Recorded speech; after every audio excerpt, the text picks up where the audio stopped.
ठीक, चलिए। तो दूसरा है the pot maker, the pot maker.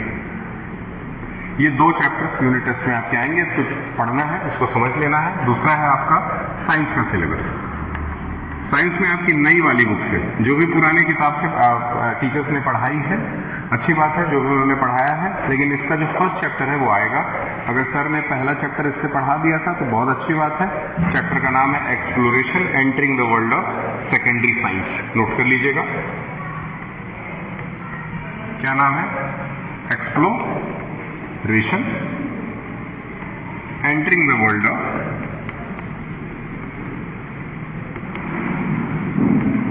entering the world of secondary science।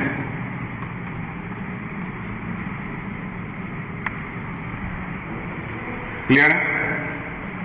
Entering the world of secondary science. कोई दिक्कत? जिन बच्चों के अभी तक के ड्यूज क्लियर है उनको आज एडमिट कार्ड और उनका टाइम टेबल भी मिल जाएगा फर्स्ट यूनिट टेस्ट का। ये दो चैप्टर्स, ये आपको साइंस में सिर्फ एक चैप्टर दे रहा हूं, एक चैप्टर से 50 एमसीक्यू। ठीक, मतलब ये है कि चैप्टर के बीच में से सारे क्वेश्चंस आएंगे, चैप्टर के बीच में से सारे क्वेश्चंस आएंगे, तो चैप्टर रीड करना बहुत जरूरी है। Without reading you can't solve anything. ये सिर्फ इसीलिए मैंने किया है इस बार कि पहले हो जाता था रिवीजन, रिवीजन में कुछ क्वेश्चंस बच्चों को दे दिए जाते थे और बच्चे उसको रट करके आकर के वही यहाँ पे लिखवा दिया जाता था। ठीक, इससे उनका पर्सनल कोई ग्रोथ नहीं होता था। हमारे यहाँ क्लास 6, क्लास 7 के बच्चे, कई बच्चों को मैंने देखा है कि वो रीडिंग करते हैं तो कर नहीं पाते हैं। क्यों? पढ़ने की आदत ही नहीं है।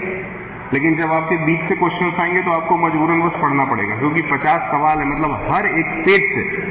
ये पेज मैंने स्कैन किया, उठा करके दे दिया उसको। अब उस एक पेज से वो बनाएगा कम से कम इतनी दूर से 10 एमसीक्यू बनाएगा। तैयारी करने का तरीका ये है कि आपको इसको एक बार खुद से पढ़ लेना है। एक बार खुद से पढ़ने के बाद आपको सीधे किसी एआई को ये पूरा चैप्टर दे देना है और कह देना है कि भैया मुझे 200 एमसीक्यू बना के दे दो। 200 वो बना के दे देगा, उसको एक बार पढ़ लीजिए, उसके आंसर्स देख लीजिए। एक बार अगर आप 200 इसके एमसीक्यू देख गए तो हम तो 50 पूछ रहे हैं ना आपसे, 50 तो आराम से कर लेंगे, कोई बड़ी चीज नहीं है। इससे आपको रीडिंग हैबिट डेवलप होगा। लेकिन डायरेक्ट कूद करके एमसीक्यू देखने जाएंगे तो फिर कुछ नहीं हो पाएगा। कुछ बच्चे डायरेक्ट स्कैन करेंगे, सोचेंगे एमसीक्यू निकाल दें उसको खेलने। नहीं, पहले पढ़िए तब करिए। पहला chapter how I taught my grand mother, क्या आपने पढ़ा है? क्या ये चैप्टर आपने पढ़ा है? ये चैप्टर आपने पढ़ा नहीं है, ठीक। लेकिन साइंस वाला पहला चैप्टर आपने पढ़ा है? साइंस वाला भी पहला चैप्टर आपने नहीं पढ़ा है? अच्छा, ठीक है, चलिए। क्योंकि साइंस में आपको बेसिक है, इसलिए साइंस वाला जो फर्स्ट चैप्टर है इसमें काफी ज्यादा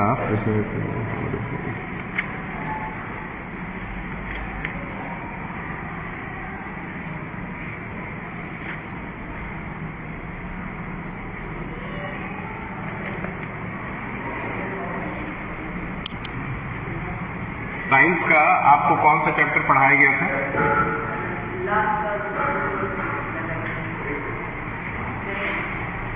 साइंस में आपको फिजिक्स में कोई चैप्टर पढ़ाया गया था ना? इसमें क्या पढ़ाया गया था? एक्सप्लोरेशन है आपके पास? आपके पास यही किताब है? इससे कौन सा चैप्टर आपको पढ़ाया गया था? हाँ, 6 पढ़ा दिया गया है ना? हाँ, 6 और 13 पढ़ा दिया गया है, पहले से ही हो चुका है वो। तो फिर मैं ये पोर्शन तब क्यों रख रहा हूँ? इसको मैं हटा के जो चैप्टर पढ़ा दिया गया उसी से आपको यूनिट टेस्ट दिलवा दे रहा हूँ। लिखवाया नहीं गया तो एमसीक्यू ही तो पूछ रहा हूँ ना, लिखवा के क्या करूंगा? समझ में आया आपको? इसीलिए इसको इरेज करिए। क्या नाम है? चैप्टर बताइए जो आपको करा दिया गया है। पहला चैप्टर बताइए।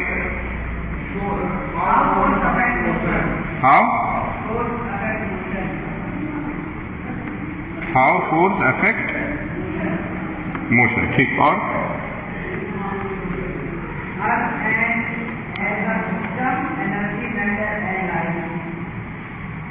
अर्थ, फिर से बोलिए,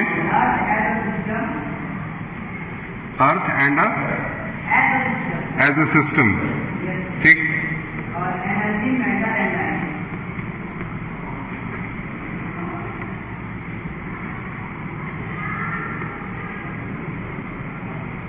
एनर्जी, मैटर एंड लाइफ। ठीक, तो कुल मिला जुला करके ये 2 चैप्टर आपको तैयार करने हैं। इन्हीं दोनों चैप्टर से मिला करके मान के चलिए 25 से 50 सवाल बनेंगे। तब हम वो चैप्टर रिमूव कर दे रहे हैं, उसको आप इरेज कर दीजिएगा, याद रहेगा। ठीक,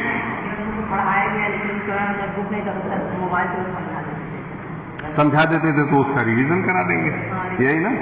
ठीक, सबसे पहले जो चीज जरूरी है वो हमारे लिए वो है how I taught my grand mother, जिसके बारे में आप लोगों ने अभी तक कुछ पढ़ा नहीं है।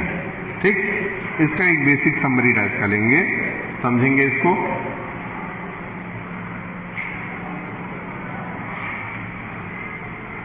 किसके किसके पास कावेरी की किताब अभी है यहाँ पे?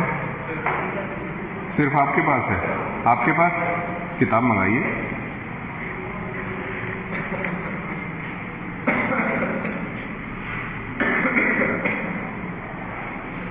ठीक है, डायरी अभी आपको तुरंत दिला दे रहे हैं।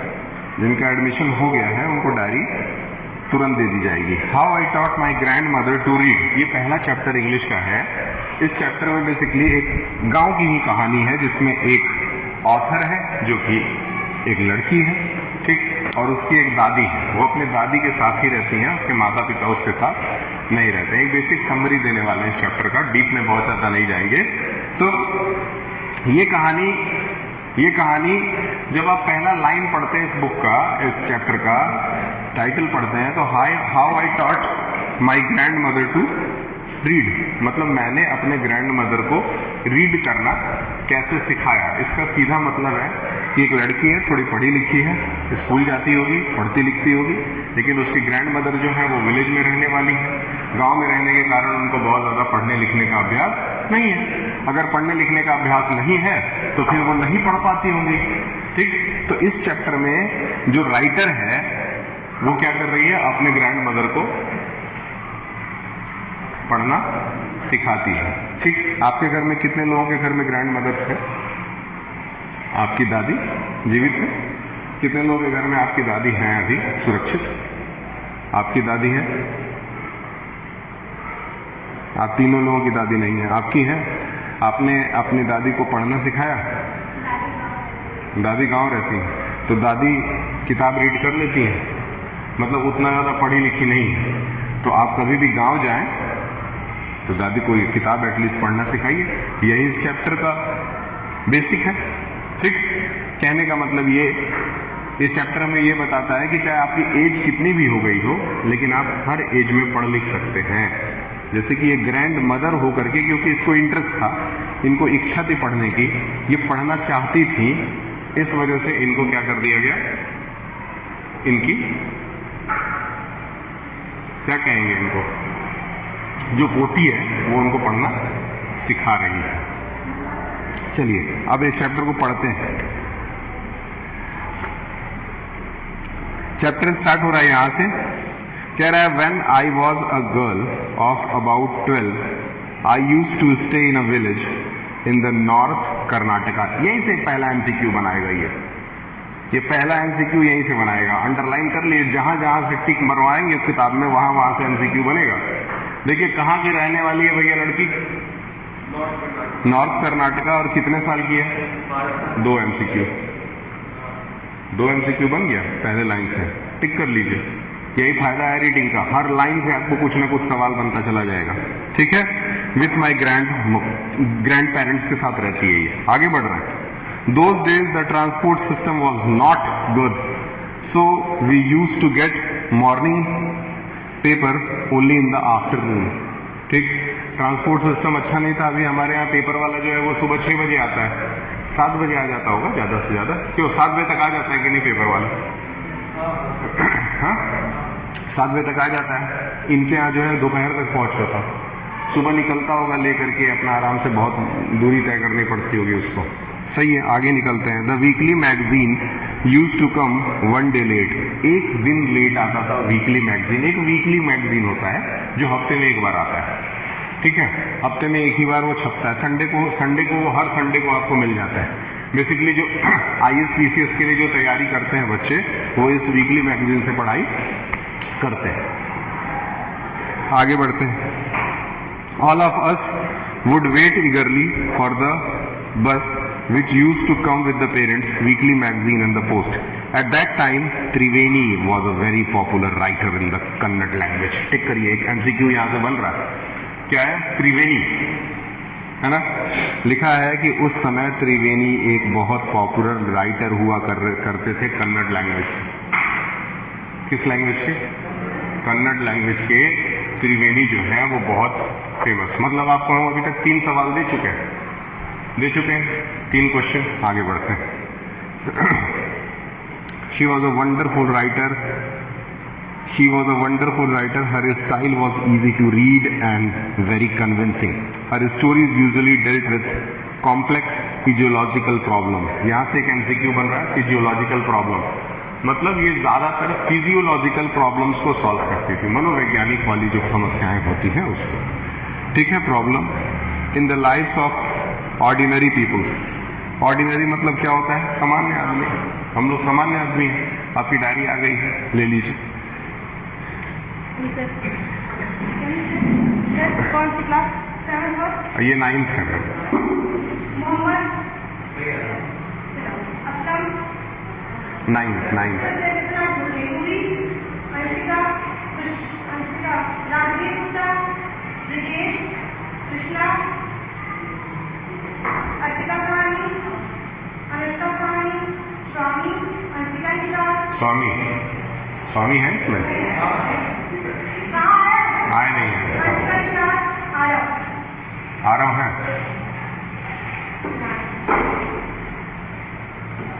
इनका एडमिशन नहीं हुआ है क्या? ये तो कह रहे हैं हो गया है। कृष्णा बोले तो है ना? कृष्णा का हो गया है, तो खड़े हो करके ले लो। और आपका? नहीं सर। इन दोनों आपका भी नहीं हुआ है। क्या नाम है? नंदनी हो गया। मुझे जहाँ नंदनी तो नाम है। लिखा है नंदनी, ठीक।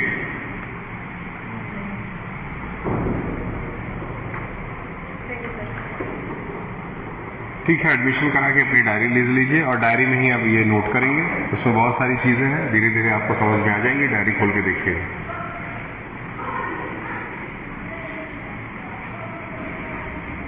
ठीक है, हम लोग आगे बढ़ते हैं। Unfortunately for Kannada literature she died very young. Triveni का जो डेथ है बहुत पहले, कम उम्र में ही हो गया। त्रिवेणी कन्नड़ की सबसे अच्छी राइटर हुआ करती थी, लेकिन उनका जो डेथ है वो बहुत कम एज में हो गया। ठीक, तो एक MCQ मैं बनाया आपके लिए कि त्रिवेणी किस टाइप के स्टोरीज लिखती थी? फिजियोलॉजिकल। ठीक, एक MCQ मैंने आपके लिए बनाया कि ये लड़की कहाँ की रहने वाली है? Very good. कितने साल की है? क्लियर है। राइटर का नाम क्या है? Very good. कौन से भाषा में लिखती है? हो गया 5 MCQ। मतलब अब इतने दूर में अगर ये सवाल पूछेगा तो यही पूछेगा, और क्या पूछेगा? तो ऐसे रीड करने से तैयार होता जाएगा। अब आपके लिए यूनिट टेस्ट 1 और यूनिट टेस्ट 2 मैंने बहुत आसान बना दिया है, और इसलिए आसान बना दिया है और साथ में उसको मैंने आपके फ्यूचर से कनेक्ट करने की कोशिश की है, क्योंकि आपका फ्यूचर में जितने भी ओलंपियाड और एग्जाम्स होंगे वो सब OMR पे ही होते हैं। अभी से आप OMR शीट को टाइम से सॉल्व करने की कोशिश करिए। एक कंपटीशन भी कराया गया था जिसमें से ये बच्ची और आप दोनों लोगों ने हिस्सा लिया था। उसमें आपने क्यों नहीं लिया था? ये लिए थे, ठीक है। AI ओलंपियाड होने जा रहा है स्कूल में, इसीलिए मैं सारा डेस्क बेंच वगैरह ये सब कलर करवा दिया। AI ओलंपियाड ये अगस्त के एंड में होगा। उसमें सिर्फ AI के ऊपर ही MCQ पूछे जाएंगे, सिर्फ AI के ऊपर, AI सब्जेक्ट के ऊपर, और उसका भी एंट्री फीस मात्र 100 रुपए है। ठीक, उसमें स्कूल के और बाहर के बच्चे रजिस्टर होंगे। तो आज से ही उसकी तैयारी शुरू कर दीजिए, और स्कूल के बच्चों को तो लेना ही लेना है। मात्र 100 रुपीज में, 100 रुपीज मेरे ख्याल से अभी चेक किया जाए तो हो सकता है आप लोगों के पास हो, उतना तो आजकल लड़कों के पास लड़कियों के पास होता है।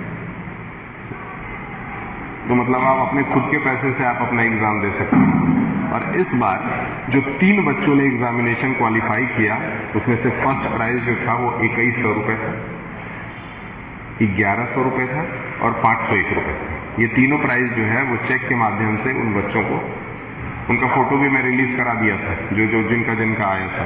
परसेंटेज वाइज निकाला गया है, नंबर जोड़ करके सबका परसेंटेज। तो परसेंटेज जिन 3 बच्चों का सबसे ऊपर आया है, 3 कैटेगरी में बांट करके, एक सीनियर कैटेगरी, एक मिडिल कैटेगरी और एक सबसे बच्चों वाला कैटेगरी।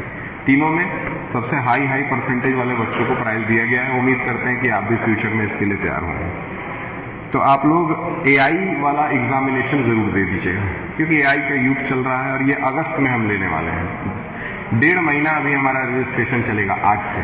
तो आज ही जाकर के आप फॉर्म लेकर रजिस्टर कर सकते हैं। अपना आपको देना क्या होगा, एक फोटो देना होगा और फोटो के साथ आपको आधार कार्ड देना होगा।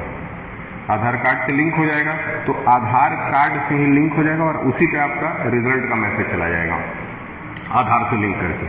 चलिए आगे बढ़ते हैं, ध्यान में रखिएगा। अब क्या है, one of our novel called Kashi यात्रा, बहुत इंपॉर्टेंट है। उन्होंने एक नोवेल लिखा जिसका नाम क्या था, Kashi Yatra. Was appearing as a serial in Kannada weekly